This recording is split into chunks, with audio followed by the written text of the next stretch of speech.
Ça peut, ça peut être interrogé. C'est pour ça que moi, je crée des programmes, en fait. C'est pour inviter les gens à interroger. C'est vraiment pour interroger parce que, comment dire, je vais être très honnête. Ce oui et ce non existent toujours. Ce oui à la vie et ce non à la vie. Il y a les deux à la fois, continuellement.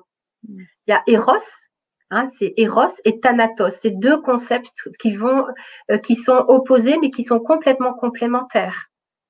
La vie et la mort dans l'utérus de la mère. Il y a les deux à l'intérieur. Il y a un espace, il y a un élan de vie, cette Eros, cette vitalité qui chez moi, symboliquement, c'est manifesté par le serpent. C'est ce que je voyais en fait quand j'ai fait un voyage chamanique, parce que je suis chamane évidemment. Je voyage entre les mondes. Ça amène au moins ça amène ce genre de capacité, c'est-à-dire qu'on est des voyageurs entre les dimensions. Et donc, moi, j'avais vraiment cette sensation que j'étais attirée, ma conscience était attirée dans l'ADN, cette double hélice de serpent. Donc, je ne pouvais pas résister, je n'arrivais pas. Et pourtant, je voyais donc ces papillons s'envoler dans de l'univers, c'était bleu. C'était vraiment, je les voyais s'envoler, s'envoler. Et c'était un déchirement total. Donc, il y a toujours cette forme, enfin, en tout cas, elle peut changer de forme. C'est-à-dire qu'à un moment donné, cette nostalgie, elle change de goût. Ça ne veut pas dire qu'elle disparaît complètement. D'accord? OK?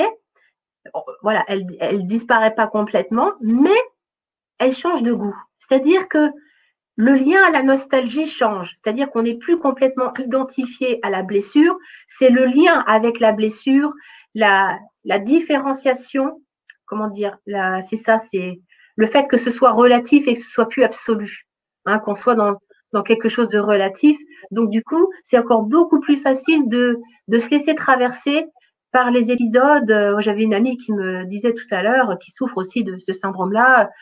Oh là là, aujourd'hui, je me suis laissée traverser par je suis une bonne à rien, j'ai envie de mourir. Je dis, ben, ça fait partie du lot.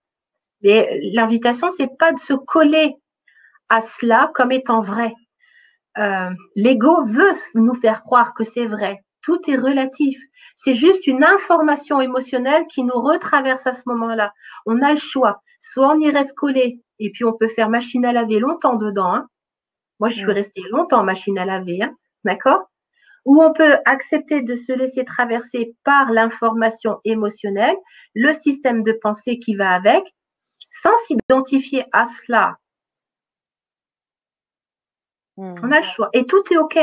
De rester coincé dans la machine à laver ou de se laisser traverser par l'intensité émotionnelle, la spasmophilie, les crises d'angoisse. Moi, je viens d'un espace où j'ai fait des crises d'angoisse. Je suis sûre que si on pose la question là tout de suite, il y en a plein qui savent de quoi je veux parler. Tout d'un coup, le cœur qui s'affole, qui se met à accélérer, une sensation de mort imminente. Le corps réagit, on a l'impression qu'on va mourir. Et alors qu'il n'y a rien autour de nous, il n'y a pas de pronostic vital engagé. Et il n'y a eu aucune compréhension. Et ça arrive à des moments donnés où on ne comprend pas ce qui se passe.